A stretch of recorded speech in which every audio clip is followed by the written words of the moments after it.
had to speak, that's all.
Can you send them?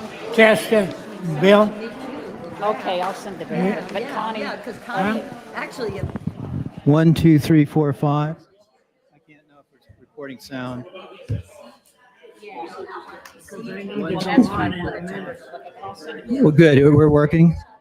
Yeah, we got sound. Now let me start it. Just let me start. I'll hand it to you.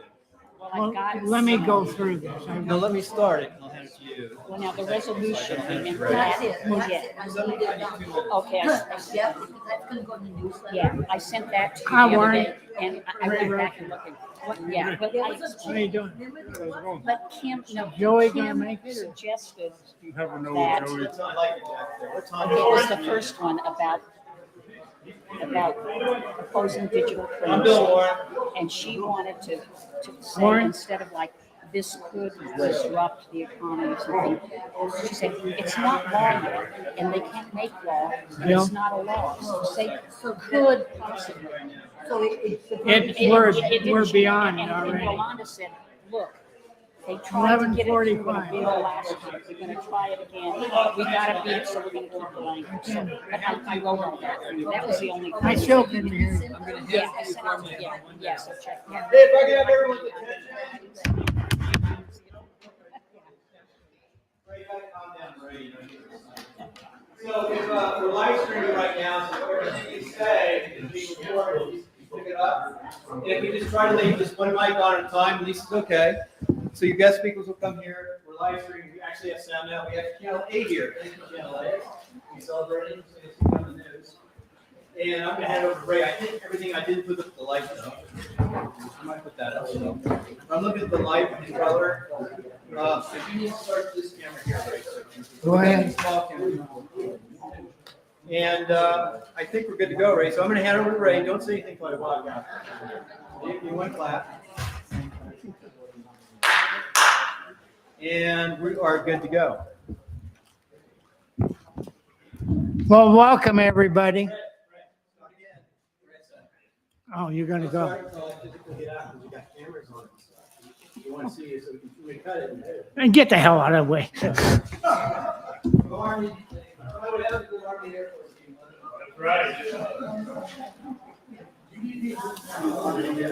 And then you do it, tell them. Be nice. Welcome, everybody, to the meeting.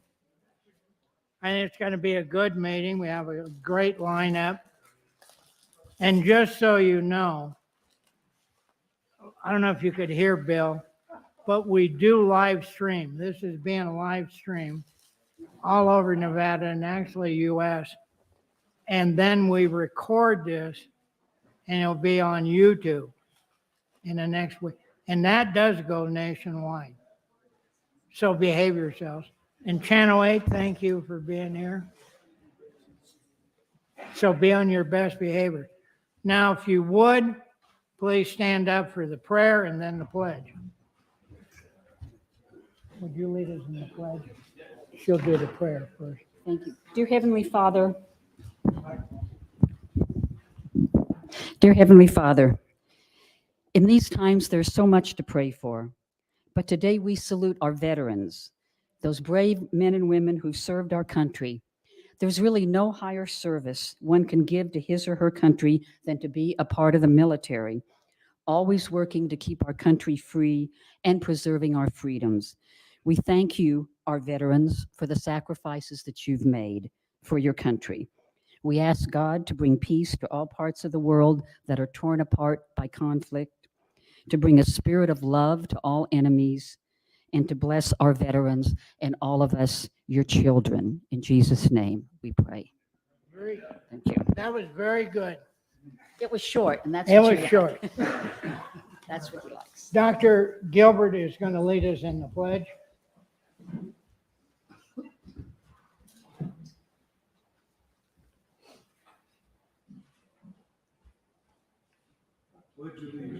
To the flag of the United States of America and to the republic for which it stands, one nation under God, indivisible, with liberty and justice for all. Thank you, and he'll be speaking a little later, and I'll introduce people. Just a few housekeeping things. Our next meeting is December 7th, here, a luncheon. And then don't forget to mark your calendars for January 18th. There'll be the U.S. Senate debates. And the last time we did the governor's debate, we had 450 people, and there was over 10,000 people that saw our meeting. So put that down, the 18th and December 7th, then January. The other thing is, we haven't done it for a while, but we're starting the membership. It's really reasonable for Redmove. It's redmove.org. And the idea is to do lunches on the first Thursday of each month, dinners the third Thursday. So we're in sync. And it's $20 for, well, over a year's membership, $35 for family. And then we have silver sponsorship for $200. And we'll explain that. If you go online, they'll explain So it. you guys can see it and pass them around. Want to pass them down that way. And just a few guests right now before we formally start. We have Marcia Bergbager running for county. Where'd she go?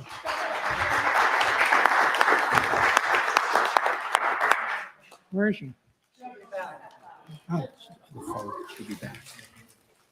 And then Denise Meyer running for Reno City Council.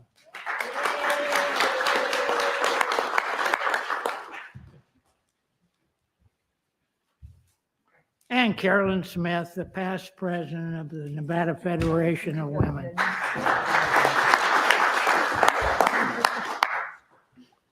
And before we get to the speakers,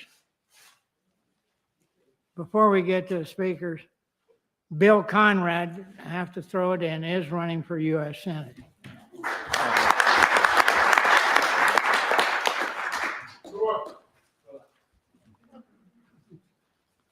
Ricky Harold was a retired major, but was with FBI. Ricky?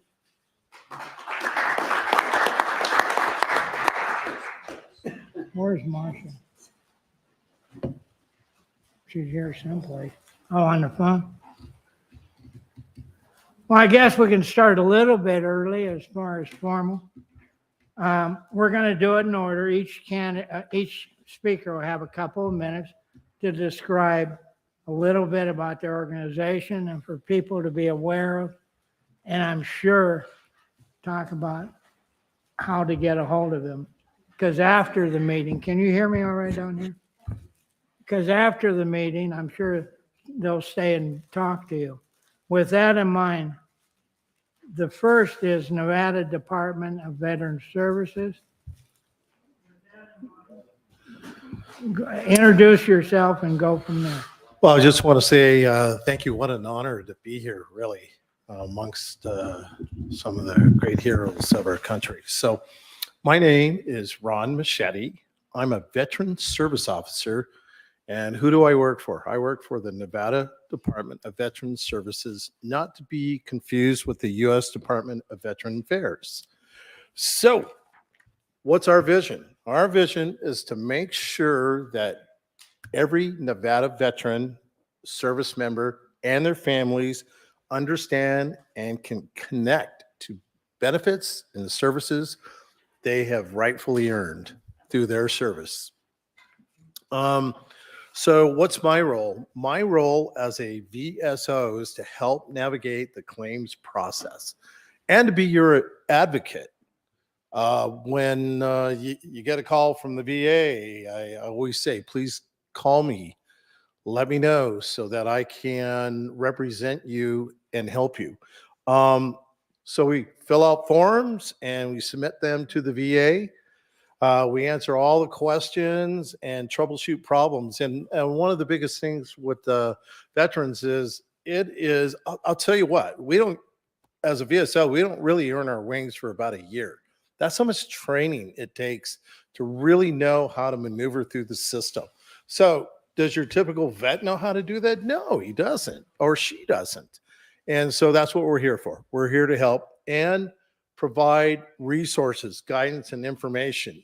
Give me a call and I'll say, go over here, call this person, do this, do that. So we're a great resource. And through the Nevada tax dollars, we represent Nevada service members. Thank you very much. Thank you. The next group is Honor Flight, and I'm sure you've seen Dan Souza as representing Honor Flight. Dan? My name is David Souza. It's my honor to be here with you other fellow veterans, and thanks, Ray, for allowing me to speak. I'm with Honor Flight Nevada.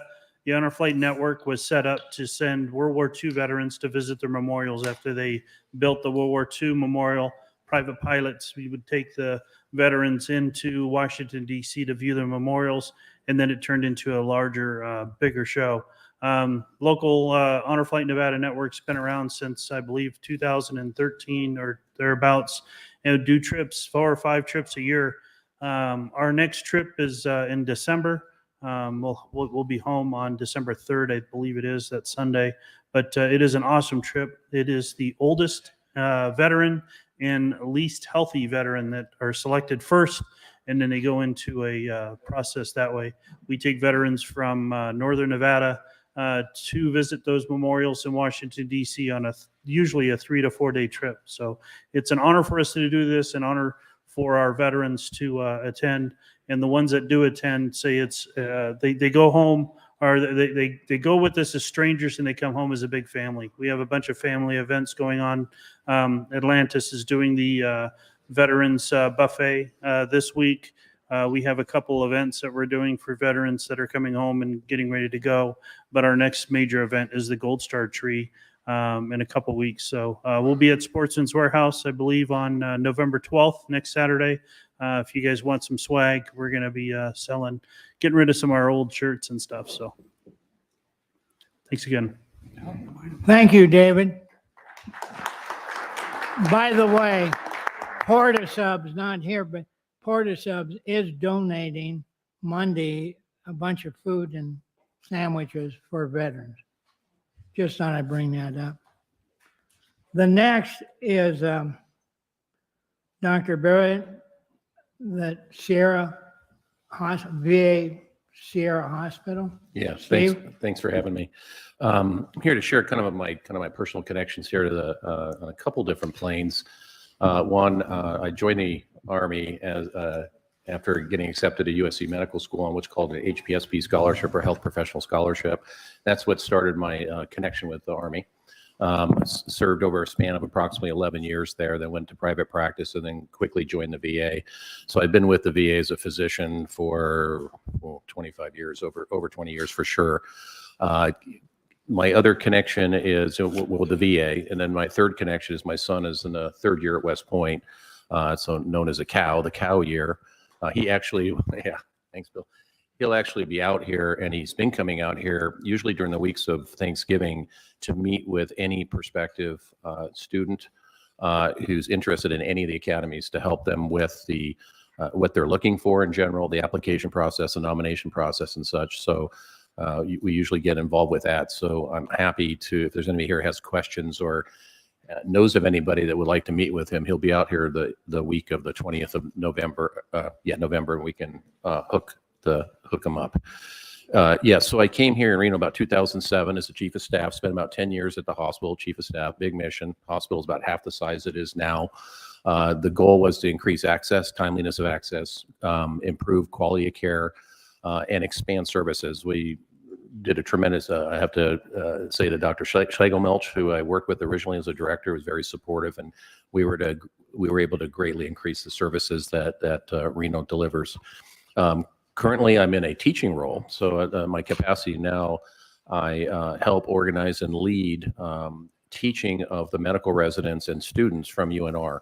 So it's a blessing to be able to kind of give back and teach these residents and students, develop the next generation of providers, and that's what I've been doing now for about 6 years now. It's at the North Campus. For those of you who go to the VA, know it's a large teaching clinic, 38 residents. We also have the first year psychiatry residents from UNR that have to come through and get good medical basis before they go into their psychiatry program. So it's wonderful to be able to give back to those future physicians, and I'm happy to address any questions you might have, any of the experiences I had personally over my career. Thank you. Thank you. It's quite a career that you've had. She's back in the room. I haven't introduced Marcia Berghager, running for county commission again. Do you want to say a couple words?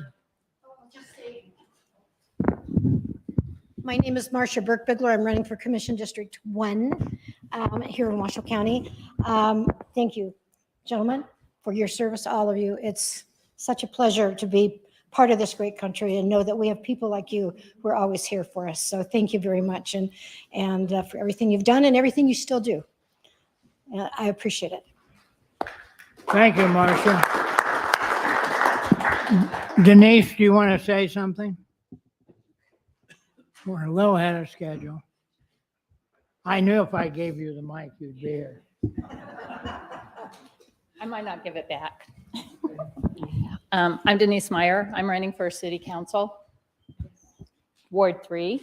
And I just wanted to thank all the veterans and all that you do for us.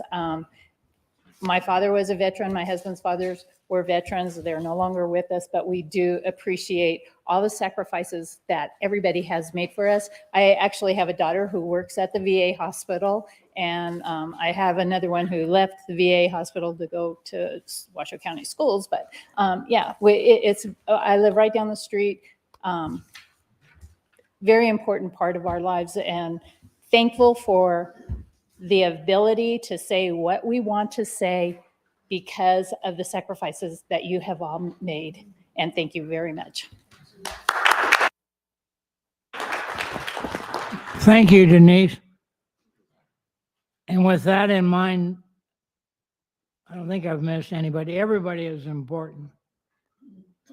Anyway. Yeah, I was a veteran. But no, yeah. I know. Hold on. Next speaker is Ron Lewis. He's with the Military Officers Association. Great. Thank you very much, Ray. I'd like to thank Bill for inviting me to come speak today. I'm the president of our local chapter, Sierra Nevada region, and we represent all of our veterans and our spouses that have served, that have are members of our group, and we also, like our many other groups, have outreach for veterans, and we help link them up with veteran service officers. Go to the best source, and that's the Veteran Service Office. I became a member of the Military Officers Association on my last assignment. I'm an Army officer, retired 22 years, Armor Corps. I don't know how this happened. I was assigned with the Navy in Oahu. I guess I needed somebody to keep those ships going the right directions. I didn't have anything to do with the ships. I just did the budget for our organization. Great assignment. So my boss was a brilliant, wonderful Major General, Marine Corps, Theodore Hopgood.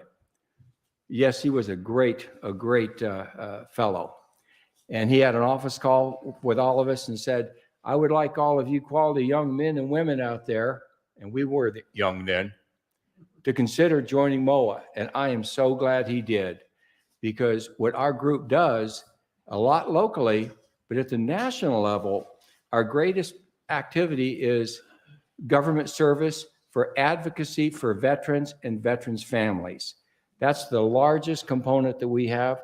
We're the most successful in that. Our CEO is a retired Air Force General, 4-star, General Kelly. But down at the grassroots, coming from national MOA to the chapters and the councils, we have outreach within our sphere of influence, Northern Nevada. And it is very helpful. We've got good congressmen, senators, and we've got good relations with them.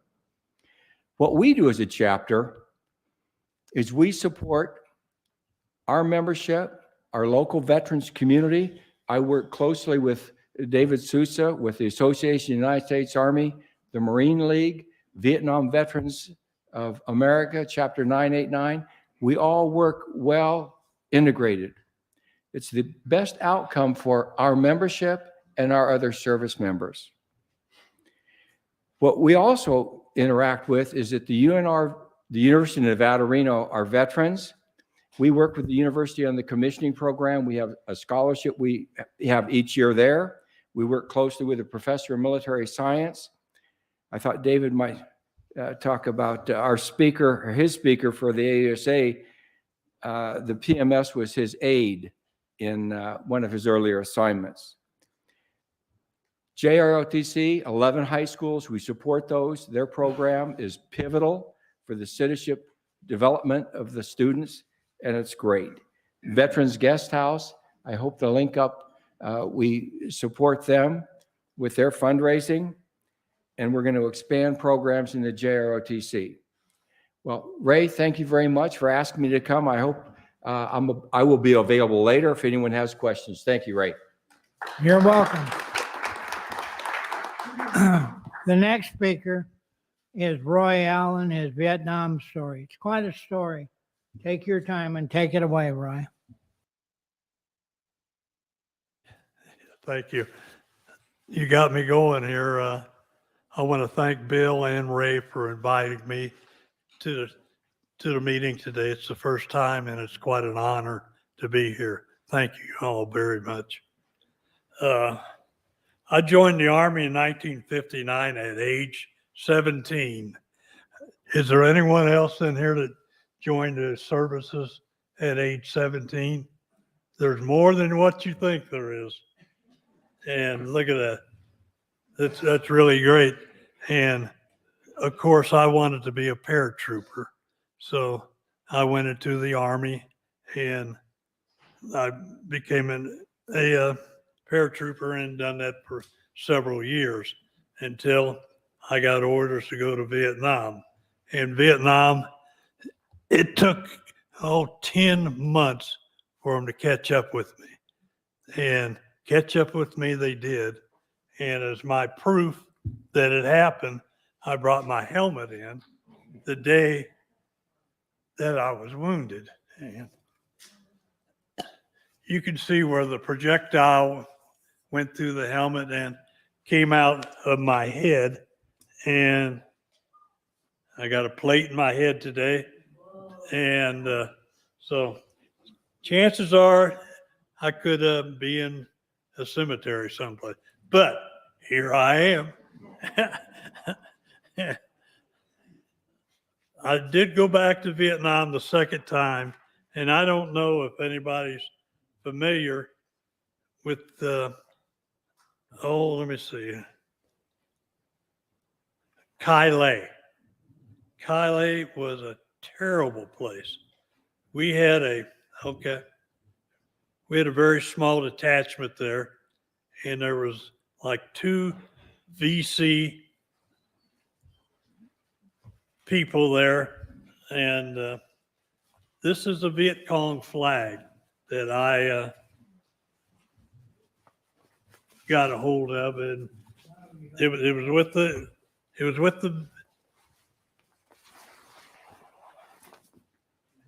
and I kept it, and I'm going to keep it, and I'll let my children have it and enjoy it.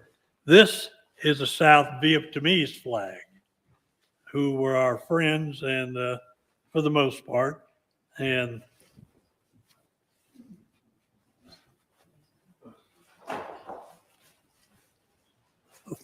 thank you. After I got out of the Army, I went to work for the post office for another 21 years, but I give the military 22.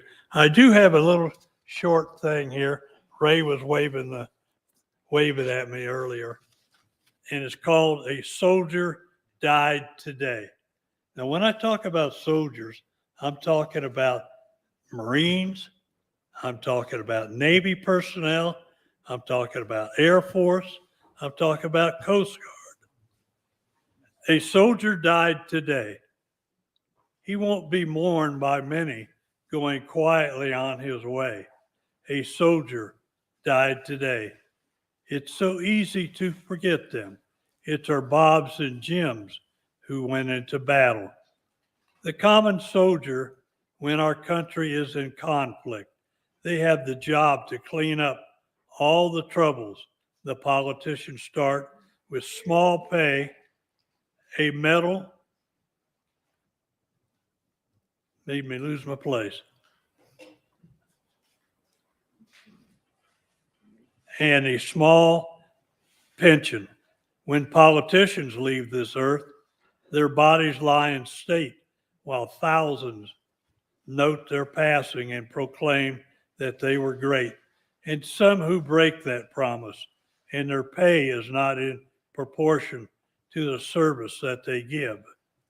It is not the politician who won the war for the free country we now enjoy. Our country is in mourning. A soldier died today. I want to thank you. Thank you, sir.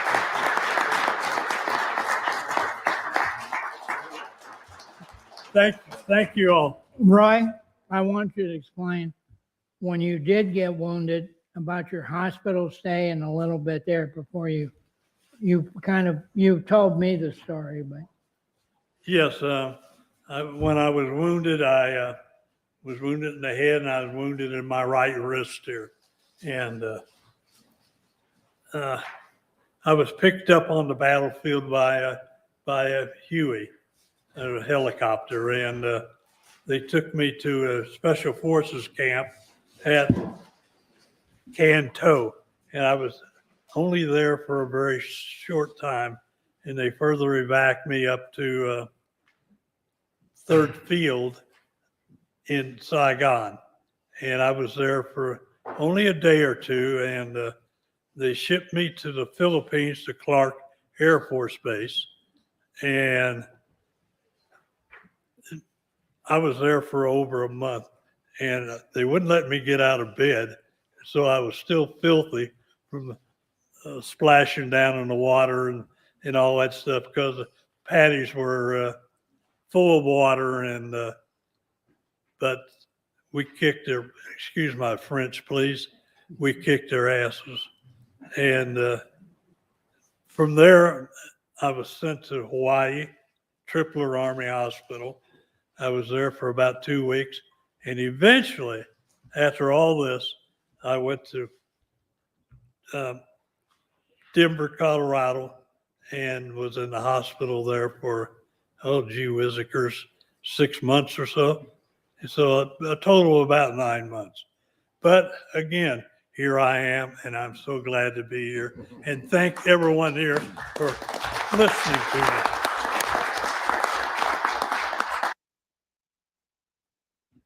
Quite a story.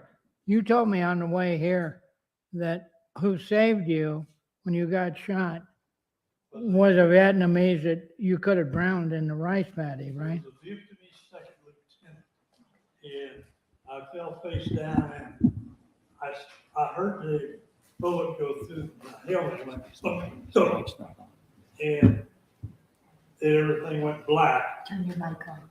Turn the mic. Everything went black after I was hit in the head, and I was unconscious for a while. But this second lieutenant was wounded in both legs, and he jumped in the paddy and turned me over and took me to the rear, if you will. And then I boarded a chopper, and my adventure had just began. But that was a long time ago, but it's something I'll never forget. Thank you.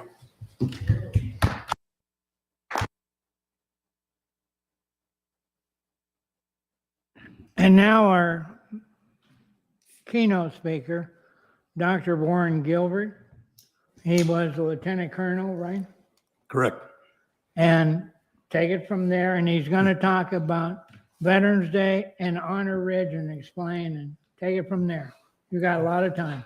Well, thank you all. Yeah, you don't ever give a mic to a Marine and tell him to be brief. Oh, anyway. I know. Yeah, thank you. As Ray said, I'm retired Marine Corps Lieutenant Colonel Warren Gilbert. I'm also a physician. I was a ER trauma specialist with the Marine Corps. But veteran, for those of you who don't know, Veterans Day was originally Armistice Day in commemoration of the armistice that was signed at the end of World War I, which was signed at the 11th hour on the 11th day of the 11th month in 1918. And that name stuck until after World War II.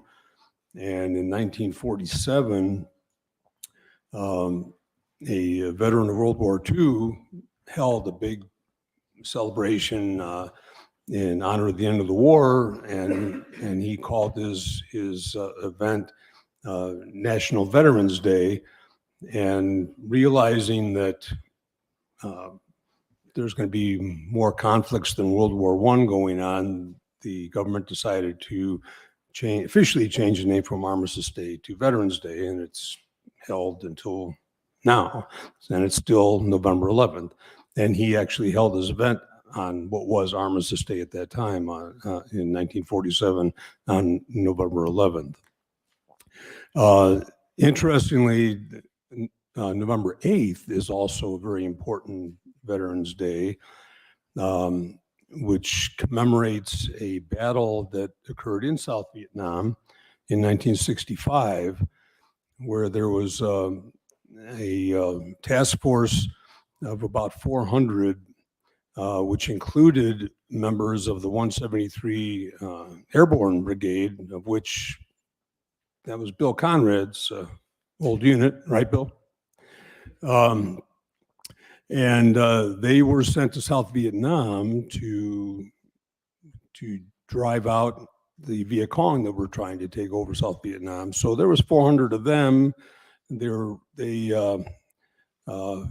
were attacked by around 1,200 Viet Cong. It was a 3-day battle. It was named Operation Hump, but by the time it was over on November 8th, 49 or so of the task force were killed versus around 700 Viet Cong, and the task force was successful in driving them out. So that's been an important day in veteran history ever since. So congratulations, Bill, for being a part of that unit too. So I would like to single out, if I could, would all my fellow combat veterans stand up, please, and be recognized? If you would.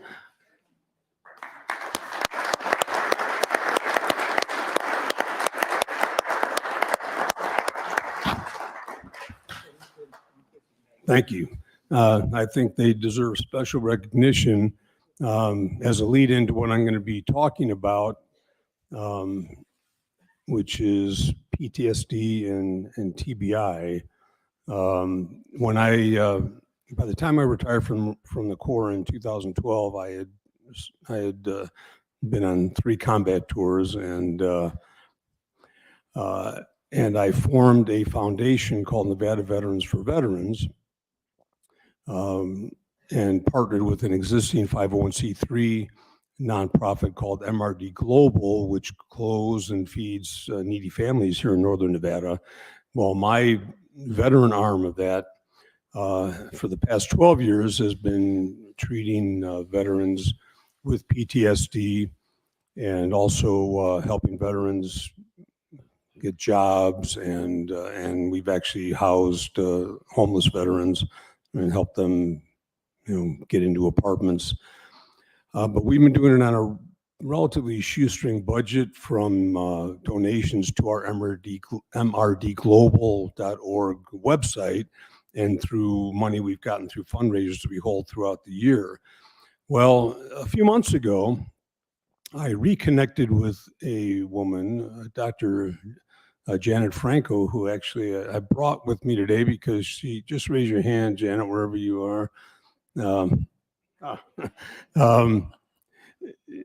who has been treating veterans up in Grants Pass, Oregon, with hyperbaric oxygen for the past 18 years with amazing success. And I first met her a couple of years ago at a campaign event for my son Joey Gilbert, who was running for governor. And he actually got us reconnected a few months ago. And over the past few months, we have put together a multi-specialty team. And I'm really pleased to announce that on Veterans Day this year, in 3 days, we are going to be launching 4 new, what they're called NOW centers, which stands for Nurturing Our Warriors. One in Vegas, one here in Reno, the one in Grants Pass, and one in southern Utah. And these multi-specialty centers are going to be treating veterans with state-of-the-art treatments, hyperbaric oxygen, neurocognitive therapy, exosome therapy, which is like stem cells, SPECT brain scans, and a host of cutting-edge, relatively new plant DNA, ionized plant DNA supplements that are targeted to help brain function and for stress, combat stress, boost immune systems, just general health. There's a host of them. And they're manufactured by a company called APL Go. And it just so happens that one of the directors of APL Go is also here with Janet. They're both visiting right now in Reno. So I brought them both here today. But these centers are, what we're hoping to do is treat 1,000 veterans with PTSD and TBI over the next year or so. We'll be doing this through donations through my mrdglobal.org website, but also Ray had mentioned Honor Ridge. Honor Ridge is a virtual website that we're also partnering with that is intended to help veterans. And it's, like I say, it's a virtual website that's going to have a slew of portals in it. Portals that can take you to virtually being in the historical battles throughout history, where you're actually virtually in the battle, watching as it's going on. or you can virtually interface with historical figures throughout history, like President Lincoln and President Washington, Audie Murphy, President Reagan, and other portals where you can virtually visit museums, and you can actually hold conferences virtually where you can have 5,000 people in a virtual meeting where they're looking at speakers as if they're in the conference center while they're at their own home. For the veterans, there will be portals there where veterans can access referrals for PTSD treatment, housing opportunities, jobs, things like that. It's going to be membership driven, so you can become a member of Honor Ridge by going on the honorridge.com website, and the membership's only $10 a month, but all of that money will go to build the website and add more and more of these portals in it. And from our standpoint, it's particularly good because they've promised us that 10% of whatever they make goes directly to our foundation, which in turn will be used to fund PTSD and TBI treatment, as well as suicide prevention for veterans that can't otherwise afford to pay for it. So this is exciting. This is cutting edge stuff. We intend to expand these centers nationally as the funding comes in. So I mean, I would encourage all of you to go on the honorridge.com website.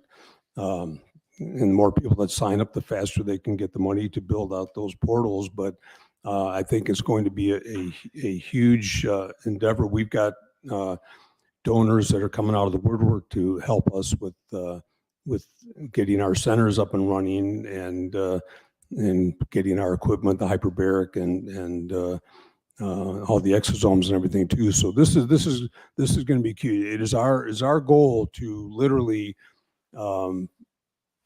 get rid of PTSD and prevent the veteran suicide, which is taking over 20 veterans' lives every day in this country, and that's not satisfactory. So anyway, that's what I've been doing now. That's my passion right now, and like I say, we're going to launch on Veterans Day, and so thanks again for inviting me here today to talk to you about this, and I can't wait to get rolling. So God bless America.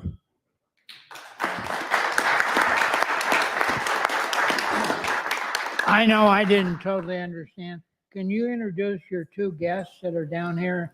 Have them come up and they can speak for a minute. Oh, sure. Here, they can sit here. It's Dr. Janet Franco and Kathleen Erickson.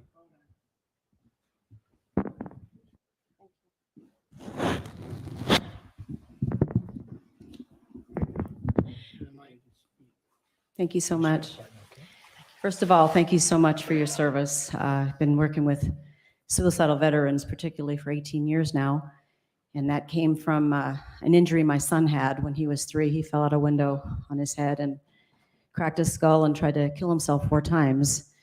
And so I remember in the hospital one day when they didn't know if he was going to survive or not, I said, I prayed and I said, God, if you help my son, I will dedicate the rest of my life to serving others and the brain. And then in 2005, after doing a radio show, I was asked to help our veterans, and I didn't know how to start that.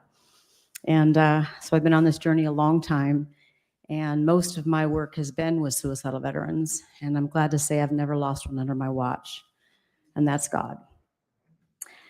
Thank you. And what I've learned through all of this is the one thing that they've told me, all of you have told me, is you miss each other.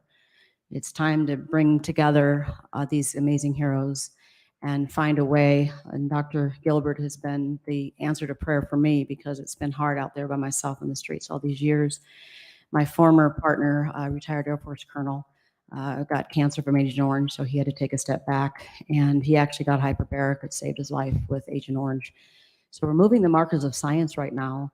And we are going to be opening these hubs all across the country as we are, as you had mentioned. And we've treated over 40,000 successfully in America on our own. Yeah.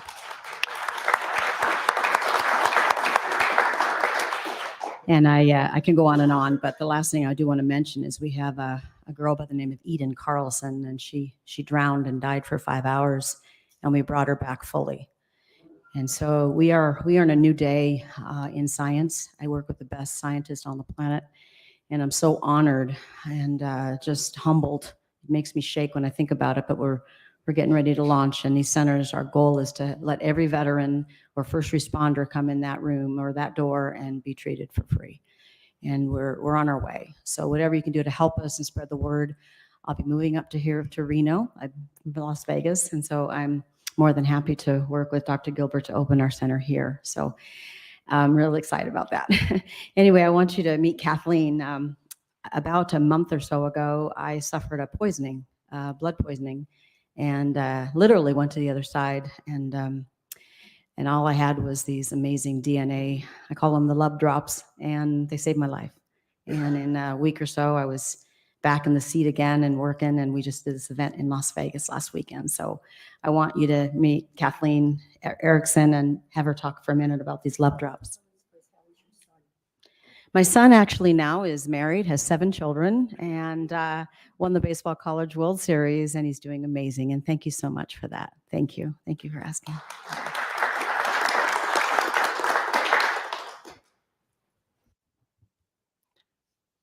So I come from this in a holistic way. I have several certifications and different protocols, and one of them being microscopy, which looks at live and dry blood under a microscope.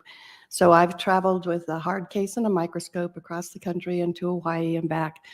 And that's just a small bit about me and my background. But I also have a son who now suffers from concussion syndrome, and it comes from sports injuries from the BMX world, extreme sports, and pushing the mark in that. And we also went through a near suicide about a month and a half ago. With him, he has had a mother, and he has gone down that path to learn health and wellness. And he has brought himself to through that, but it still doesn't cure the little micro lesions in the brain. It just helps you move along that path. And so Jan and I have connected. We met each other in the 90s over her pod radio show, and then separated, and then we've connected again. There's no coincidence in this. I've been introduced to a company from Europe that has the patent and the rights to produce a small lozenge that is developed with plant DNA, infused with negative ions, and set in a simple chain glucose of blackstrap beet molasses. And the components of each of those that I mentioned are developed by some scientists that were critical to allowing the body to absorb the plant DNA directly into our cells, sublingually into the bloodstream. All those components help to recommunicate with our DNA, allowing the messenger DNA to change. And isn't that the most profound thing we could ever see? I knew that I learned microscopy because I knew my son had the best chance of healing many things by looking at the blood and changing the blood patterns. And now we have something that goes right into the mitochondria with our DNA to change the DNA patterns and rebuild, repair, and regenerate. And so that's my portion, and I'm so grateful to be a part of this. I know it takes a village for people to heal and come out of such trauma, and we can do it, and we will. So thank you. Thank you for your services. I appreciate you all so much. Thank you.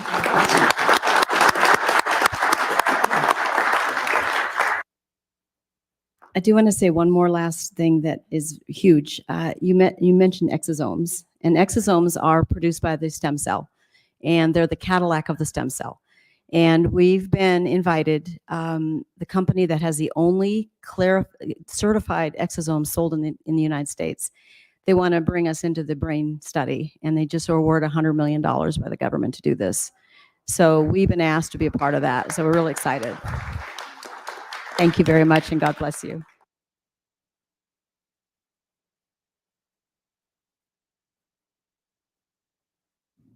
That was a nice surprise to have the two of them go on to what you were saying.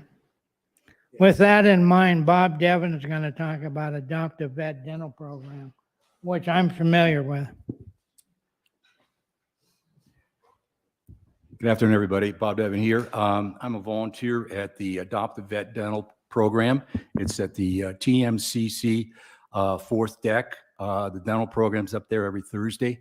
If you should know any veterans who are indigent or need dental care, unfortunately, as the VA doctors here know, the dental program is only allotted in the VA for people who are 100% service connected or are homeless. And so what we do is try to pick up the slack. Last year, we did $350,000 of volunteer dentistry and helped complete over 100 patients with comprehensive care. If you know a veteran, have them contact adoptthevet.com. The intake office is at 1301 Cordon, which is right off of Vassar. I do appreciate all the veterans who are here today.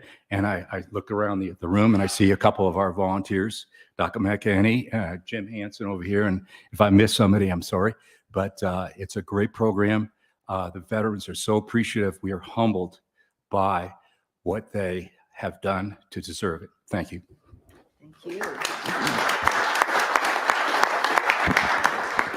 Boy, we have some great people here today and great programs. We're going to do some Q&A where you can ask any of them questions that are here. And when you do come up, please, I'll move, but speak here. Who wants to first start out by asking any of them? Ricky, you need to come up here. Yeah, why can't Oh, you just- okay, that's right. Special. That's right. See if it works. Testing? Okay. I have a question for Dr. Steve Brilliant. And I'm also an owner and member of FM 93.7, America Matters Radio. And one of the questions, I have a show actually, it's called Military Matters. It's for veterans, by veterans, to help veterans. I do that Tuesdays from 11 to 12. And it's there to inform our veterans and their families of all the kind of benefits, as well as all of the service organizations here in town and throughout Northern Nevada to help them with the resources they need. But my question for you specifically is, back in fiscal year 2016, over $200 million was allocated to the Nevada hospital to build a new hospital. My recollection, that's like 6 years ago, and there's not even a plat or a location to build that new hospital. What's the status?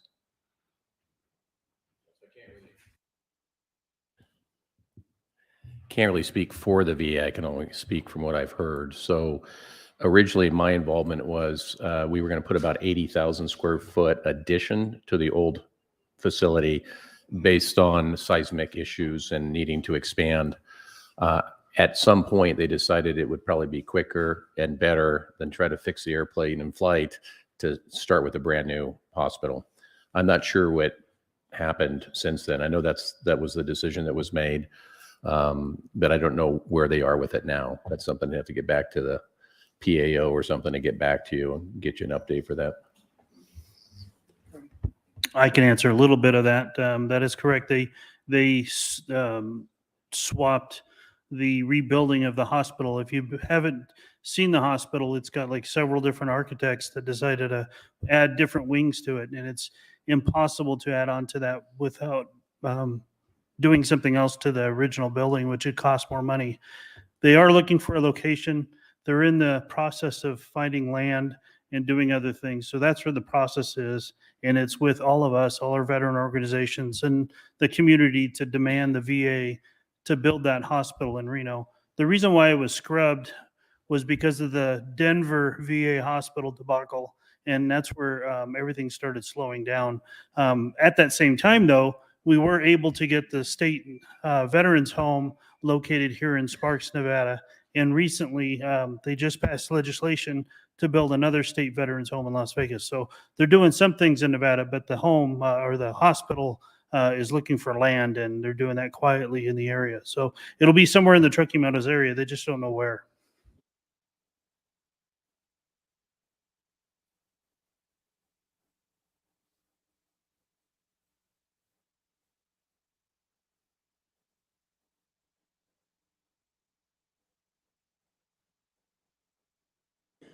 Just to reiterate what David said, is they've been searching for property for quite a while. And before COVID hit, and as Dr. Brilliant knows, before COVID hit, they had some property sort of tentatively lined up.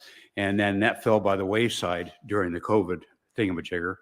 And now they're looking for property again. And that's where it stands. As a matter of fact, there was a lot of you may have seen it in the newspaper where they were advertising. U.S. government was advertising for property locally. So they're in the process of looking for the property because they are landlocked where they're at. Thank you. Thank you for the information. You, go ahead. Yeah, Identify yourself and. My name's Stan Gooden. It'd be a shame if they moved the hospital because you got the Veterans Guest House, which is a awfully nice facility. A lot of people in the community have donated for that. And there's a lot of good that comes out of the Veterans Guest House. The other thing you guys talking about suicide. Well, I put together a presentation. I was going to give it to the Air Guard and the National Guard, but I had surgery the same day they had their last meeting. But my brother killed himself when he was 51, and I'm a combat vet from Vietnam, and I put together a presentation that might save somebody's life, you know, as a it's all about suicide and the ripples that suicide creates. And a lot of people don't understand it, but I do. So maybe somebody in here that's involved in the government, it's challenging to deal with the government, but maybe somebody in here would be able to put me in touch with somebody I could share that program with, because it's, I get it. I get the ripples that are created by suicide, and being a combat vet, maybe people listen, I don't know, but thank you. Thank you. My name's Nicholas St. John. I run an organization. I'm a vet. Run an organization called Washoe Patriots. I was U.S. Navy submarines for 3 years, and managed to get in that one little time frame when there was no official war. So I missed the Vietnam veteran era by 11 days. But anyway, my question is, or a question and statement is, as a veteran, I've been here in Reno for 4.5 years. I've been to the VA hospital one time. As a veteran and who has done a lot of things in the alternative medicine field, going into the VA ends up being more of a conflict than a help. And the only time I went was because I had COVID and went in. They asked me what I wanted. I instructed them that I would like to have an IV with 25,000 milligrams of vitamin C to start with, and they denied that. I would like to feel comfortable going in. I don't want to be harassed about whether I want to be jabbed or not, and want to know really how, as a veteran, we can be made more comfortable coming in and making sure that our wishes are honored and not to be harassed about things that we do not agree with in the medical field, so that we could actually get some help there without, again, I've only been in one time in 4 years, and would like to go in and get some, not necessarily treatment, but at least the annual physical, and to make sure that I don't get harassed, and I don't want to be asked 300 times if I want to have a COVID shot or not. Can anybody, I don't know who can address that. I can address that because I hear that from veterans from time to time. So the providers at the VA are kind of mandated to go through what's called clinical reminders. Those reminders are basic health screening and preventative measures that we do. The system is somewhat sophisticated. It can look at your problem list, medications you're on, things like that, your age, your sex, and they can provide these little clinical reminders. And some of those reminders are set. They're not set at the local facility. They're set at a national level. And they do come up sometimes more often than we think we need. And it feels intrusive to a patient. And I try to explain to the patient that need to go through these questions. I remember what you said last year. Have you changed your mind? And sometimes it's irritating for veterans. Just to ask them if they want help stop smoking, for instance, can be an irritating conversation for some vets. But we also know the literature in areas like that is if we ask about 7 times, there is sometimes an uptake. They take our help. So I understand. I feel I'm a patient as well. I'm a veteran. I go to the VA for care as well. I understand that sometimes these can be irritating. I just speak to your provider. They're not trying to harass patients. They're trying to do what they've been asked to do with respect to preventative screening, and they don't really have control of how often or what reminders they are required to go over with the patient. Most of them are good general preventative health things. They just come up repeatedly on the visits, and that sometimes is an irritant to some, but it's for good intentions. Thank you for clarifying that. Go. I just want to say one thing really positive about the VA. There's a few retired veterans in here with TRICARE, full TRICARE. And who's retired, fully retired? A lot of us. I use the VA. I have TRICARE and can use other things, but I think the VA, I've really been pleased with our VA here. And Dr. Brilliant's my doctor. They have to, they're a bureaucracy, so they have to deal with the bureaucracy, but the individuals are outstanding that I've worked with at this VA. So I want to thank you guys for your service and your duty. The other thing is during the COVID issues, it was kind of interesting because I know I better watch what I say for the nurse practitioner, but you're a good doctor. And I just want to thank that. I'm pleased that we have a VA here in Reno. It's a wonderful asset. Hey, Ray. I'd like to echo what Bill's saying too. I was injured in one of my combat deployments in Afghanistan, and so I've got a disability through the VA, and I've had nothing but a good experience with them. They actually hound me to come in there. I go like twice a year for physicals. If I don't show up, I mean, they keep after. They send notices for when I need lab work. They do ask the questions when you're screening. The nurse will sit down and ask you the questions, but they don't press you. I mean, they say, you want a flu shot? No. Okay. You want the COVID shot? No. Okay. But as far as the medical care, I've never had an issue with the VA in all that I've been. And like I said, I was injured in 2004. I've been going there ever since, and they've always done right by me. You can ask my wife, one last thing. You can ask my wife, when I came back from my second tour from Afghanistan, I had a neck and shoulder injury that I hurt myself when I was a second lieutenant, but it was really getting bad. And I went through rehab twice, one on the East Coast and one at Travis Air Force Base. And they never could fix it. But when I retired, I went to this VA and they used twitch therapy. And after 20 years, they fixed my neck. So thanks. Wow, that's great. If I could add one more thing, because, I'm sorry, go ahead. I've been going to the VA for 20 plus years, and I think we're lucky to have the Reno VA here where we are. I don't prescribe anything for myself, but I go, and I've had really good success over the last 20 plus years, and we're lucky to have them, in my opinion. Ray, talking about the list that the gentleman was talking about, this is Dave Souza. I am a veteran advocate for the Veterans of Foreign Wars. I'm in there every quarterly meeting and hear some of the things that they talk about. But as a patient there, those lists, yeah, they get mundane and you're tired of answering them. But the one with suicide, every so often it hits me, and it reminds me I need to go talk to somebody just to have those reminders. Yeah, there is some things that they won't prescribe. A buddy of mine does stem cells in Mexico because they don't provide stem cells for the stuff that he does here. But it is a blessing that we have the hospital and the resources we have, especially the mental health care that we have in this area. It's top notch compared to other places.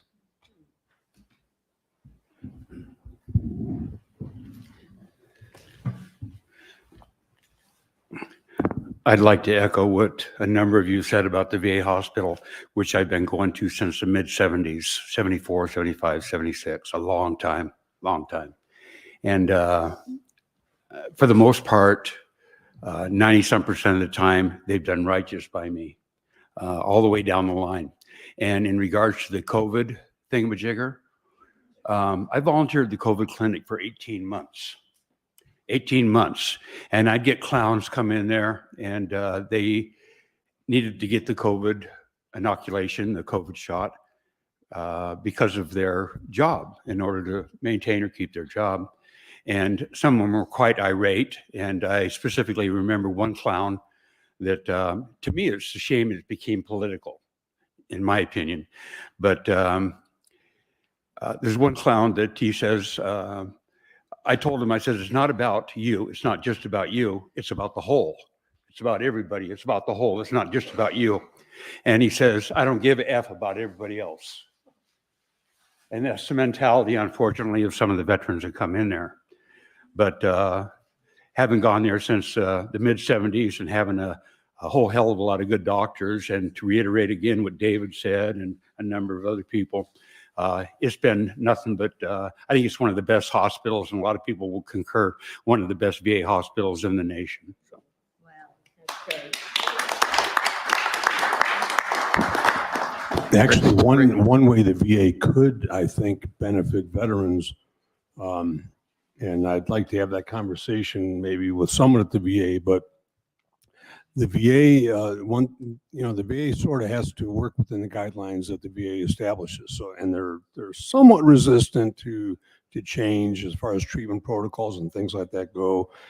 And particularly with the PTSD, I think that one thing that would benefit veterans that are being treated through the VA would be a partnership possibly with what we're doing in our centers with the hyperbaric. We would love to be, as Jana was saying, we are going to be a treatment arm for the research that's being done with the exosomes for PTSD and TBI.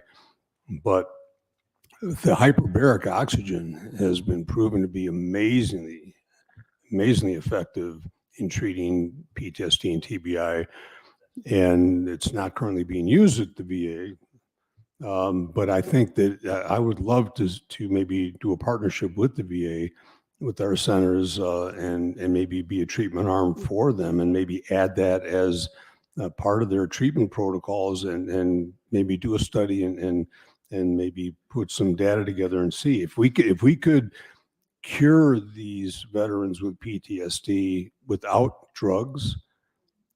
Because a lot of the veterans are reluctant to even go to the VA for treatment because they hear all the horror stories. They're on all these drugs and they're turned into drooling idiots, and they're not used to that. When you're a combat veteran, you're used to being in control. You're used to watching everything that's going on around you, and the last thing you want to do is be in a cloud somewhere. So I think a lot of veterans are being underdiagnosed and undertreated. And I don't know how we can do that. You might be able to make some inroads there, but I think it would be a great study to do, and to add hyperbaric to the treatment protocols the VA is using now. And if we can show that we can get these veterans treated and off the drugs and be, free of their PTSD, I think, we could really be onto something. So that's one thing I'd like to take up with the VA at some point. Yeah, so getting back, I heard a component of like holistic health desire there, if I'm understanding you correctly. I don't know if you've been back to the VA recently, but one thing they've done, they've really embarked and expanded on holistic health. So complementary alternative medicine is another name for that some people might use. So we have allopathic medicine, which comes generally from an evidence-based research, proven methodologies, controlled studies, So we're making sure that what we are advising, we really can show evidence that it actually works and not harmful. We always look at everything, risk, benefit, and alternatives. Complementary and alternative medicine, sometimes there's evolving evidence that it's helpful, and sometimes there's evidence that it's not, but it's not harmful, and people feel a benefit, and we still provide that.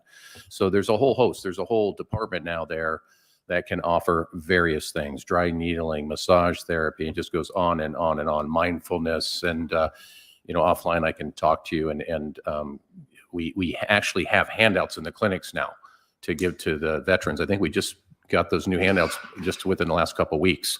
So if you're interested, we've been handing that out to veterans as they come in so they can see an expanded suite of healthcare opportunities there rather than just medicine and needles and procedures. Okay, so we're definitely looking at that. As far as, VAs, one of their 4 core missions is providing healthcare, emergency preparedness. So, we backfill places where there's hurricanes and things and help out. Teaching, that's what I do a lot of right now. I'm in the teaching education aspect. And then, of course, research. So in areas like what you're talking about, the VA and the Associate Chief of Staff for Research is always looking for opportunities to partner and find local people that want to be principal investigators or conduct research. So yeah, I can definitely talk to you offline and refer you over that way and talk to the local VA. They would love to do more research here in Reno. Hi, I'm Matt Bueller. I'm a retired Air Force officer. I served almost 22 years. I come from a family of veterans. My dad was career Navy. My 2 other brothers were Army and Marines. We served in all 4 services as officers for almost 60 years. And I want to say, based on my family's experience with the VA, especially my father's, he lived in Atlanta before he passed, this VA for this size of a community is an outstanding asset. It's worlds above what my dad got in Atlanta. I mean, and I realize it's not the people that work at that hospital. It's the fact that their community has so many veterans. They just can't possibly give the level of service that we can give here with the size of nice small size of this community. What I'd also like to say or ask is, has anyone looked at eminent domain as far as the new hospital? I mean, we don't have to build onto the new building. We can build new buildings if eminent domain, the government came in and bought up the houses in the area, they could build new buildings as part of a complex. I don't see the value in moving the VA hospital to some part of the county where it's not as accessible as the middle of town where the current VA is. Just something that I'd like to see. Thanks. I can answer a little bit of that. I was in some of the discussions at the very beginning of rebuilding and redoing the hospital we currently have. They even asked to put a walkway across the main road that goes in front of the hospital. That was denied by certain people. The biggest thing is that it's the cost to do eminent domain and to buy someone's property that's in that area is way over the cost that we want to pay for. So it's cheaper to build a new hospital, start from scratch, and then go from there. Yeah, it may not be next to the Veterans Guest House, and it may not be next to a bus line at the beginning, but it will be once it's done. Unfortunately, the Reno Regional Center was supposed to have a bus line. It still doesn't, but a hospital is a little bit different than a regional center. So I'm confident that we'll find a place suitable for this hospital to be built, but there's no way it's going to be in the same spot it is now. It would cost way too much. I'd like a question from the VA, and either doctors can easily answer the question. I realize that the COVID-19 vaccine has been made very political from both ends from the left and the right, and that's very sad. It's a sad commentary on our society. I'm not an anti-vaxxer. I've been in the military for 36 years. I've taken every type of shot you can imagine, and some that nobody would want to know about. And my point is that my cardiologist, because I have a heart condition, and he's a VA doctor, cardiologist, told me that if I took the COVID-19 shot, I'd be dead in 5 days. So I trust my doctors. I have always got a flu shot, but I understand now that they're mixing the COVID with the flu vaccination, and that would not work for me. So are they still offering us a straight flu vaccine or not? Yeah, I'm not aware that they're mixing them. They're separate. They're both separate right now. So you can get a separate flu shot if that's what you want to get. So Ray, as we come to an end, Bill, she wanted to give a little comment and then I was. okay, as we come to an end, and we'll play the Armed Forces medley and we'll have everybody stand for their branch. Can you explain that? I just did. Oh, okay. I didn't hear you. What the hell's Armed Forces medley? Go ahead, Ray. Who's the last speaker?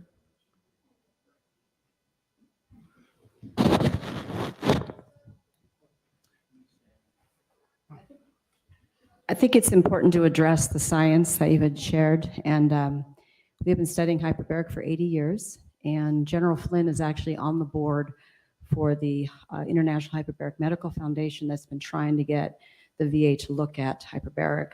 And so all the things we work with have been scientifically backed, which I think is really good for you to know, and we can offer the science if you need it. And the real good news is the VA used to cover neurofeedback, which they don't anymore, but there's a new breakthrough that you can get neurofeedback in home now through Bluetooth.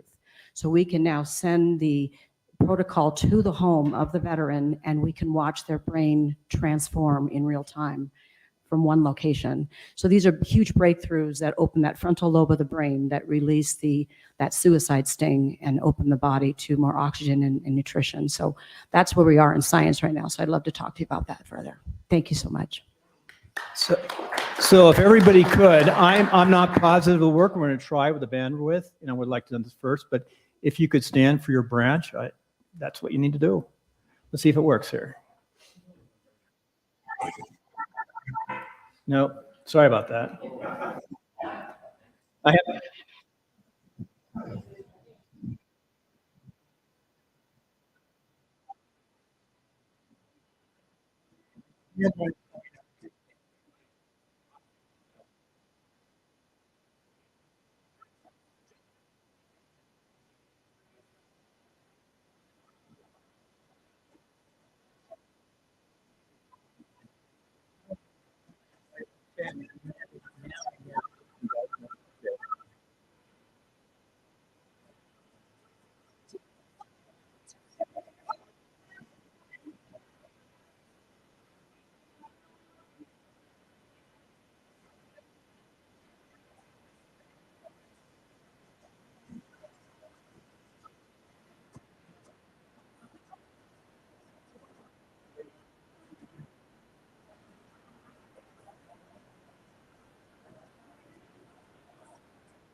Technically, me too. Me too.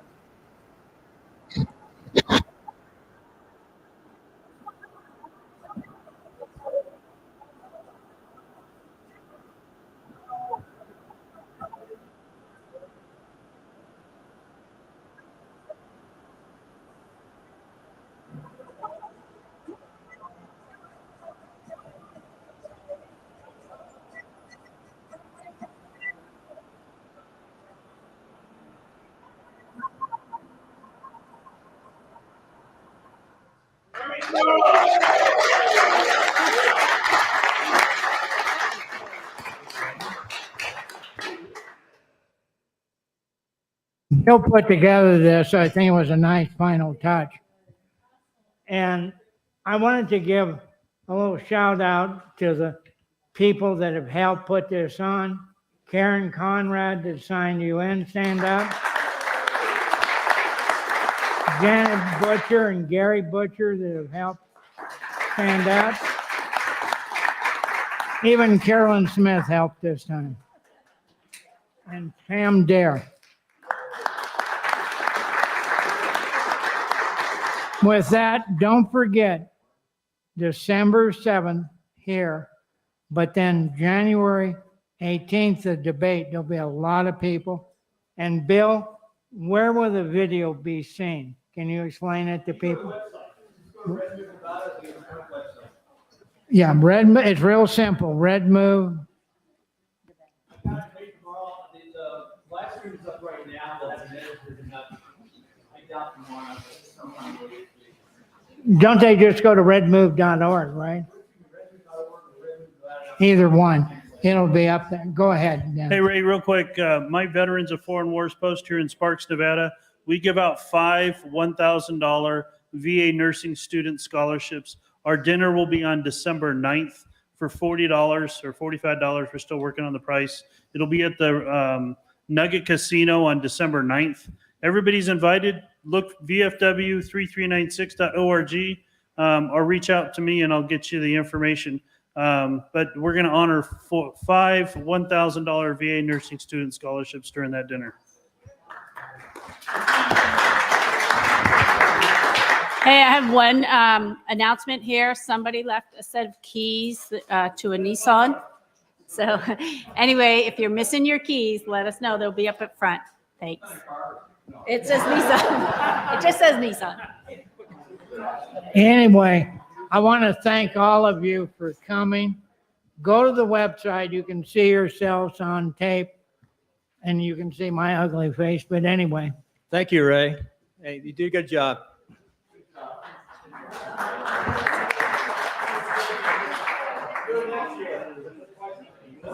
By the way, the speakers will be here if you want to talk to them.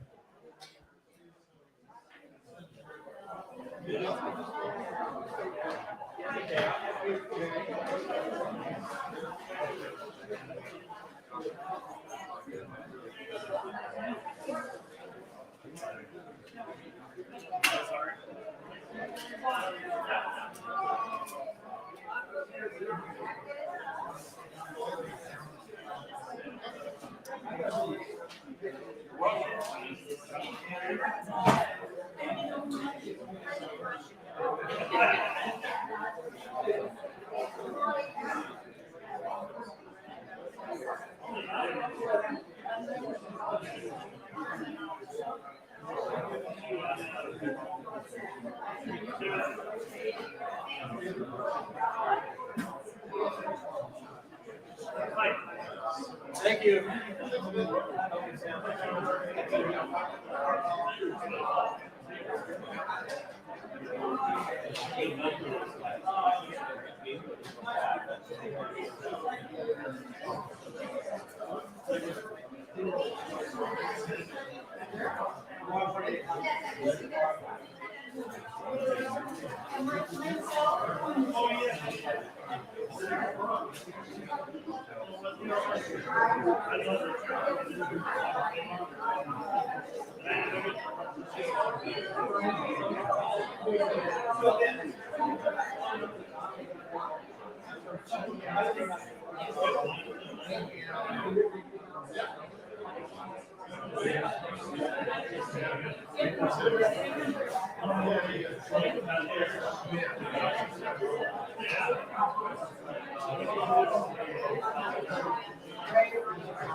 That came out good. We did better.